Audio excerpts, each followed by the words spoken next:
There's something refreshing about when you get out and a bit of fresh air. And I mean, the weather at the moment is absolutely fantastic.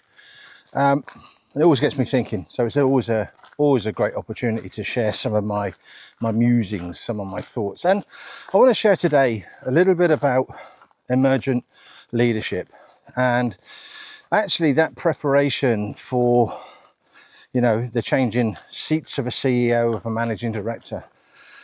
Sadly, something I see all too often and all too common in businesses is you lose someone at the top table, you lose someone at the top of the table, CEO, and then there is nothing in place to actually prepare for that exit. It becomes a crisis. Who's going to go in there? We bring someone interim in. Can we, promote and put someone in an appointment from the ranks, from within the business? And it's challenging. But one of the things that I always remember, and something that I teach and share with, I guess the clients that I work with, is emergent leadership. And the military were incredibly good at emergent leadership because the whole process of the chain of command was being prepared for that next rank. And then as someone in a position of rank and authority, was identifying who was going to be in that position going forward. And so there was never an occasion where there was a crisis of someone moving and then being replaced. And I can take that right to the operational level where, God forbid, you lose someone in rank in a high position. There was always a level of redundancy. So emergent leadership was always something that we truly focused on. I don't see it in business today, and it's a real challenge. And so what do you do in your business at the moment? If your CEO, your managing director, your leader wasn't to be in the business tomorrow, what would happen? What would you do? What's the plan? What's the strategy?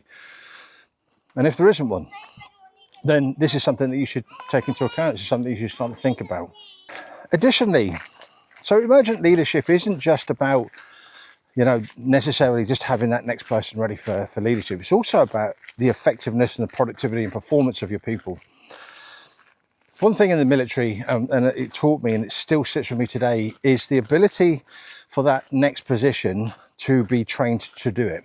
And so a corporal is trained to be a sergeant is trained to step into the platoon commander's role. A sergeant major can ably step into the role of an OC until another platoon commander is put into that role, and the platoon commander can ably step into the role of an OC, an officer commanding. You don't get that in business. And so there's challenge on decision making, there's challenge on fluid productivity. What might that look like if you started to invest in your people and built redundancy into what it was they were doing and how they did it? What impact would that have on the business going forward? Certainly something to think about. So if you take a moment and have a think about, what does your organization look like now? What level of redundancy? What's the emergent leadership process? How are you training your people? How are you investing in them? Another area to focus here, the third level that I would bring to attention, is when we then start to focus on decentralized decision making. And this is what we used to call in the military mission command.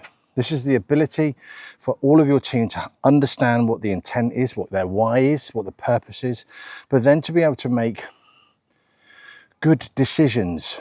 And sometimes good enough is enough. And rather than necessarily having to defer and default to the next tier of management, the next tier of leadership. So when you bring all these things together, emergent leadership, when you look at how you can train for redundancy and build that into the capacity of the building, and when you look at actually how do we decentralize the decision-making process in business, suddenly you can be in a place that can have a dramatic impact on performance, productivity, and ultimately on profit. Listen, if you value some of the stuff that I espouse and what I talk about in these musings, then know, like and share. Drop us a comment in there. Let's have a conversation. Always happy to pick up the phone and talk about this stuff in a lot more detail. And I truly hope it's helpful. Have a great day.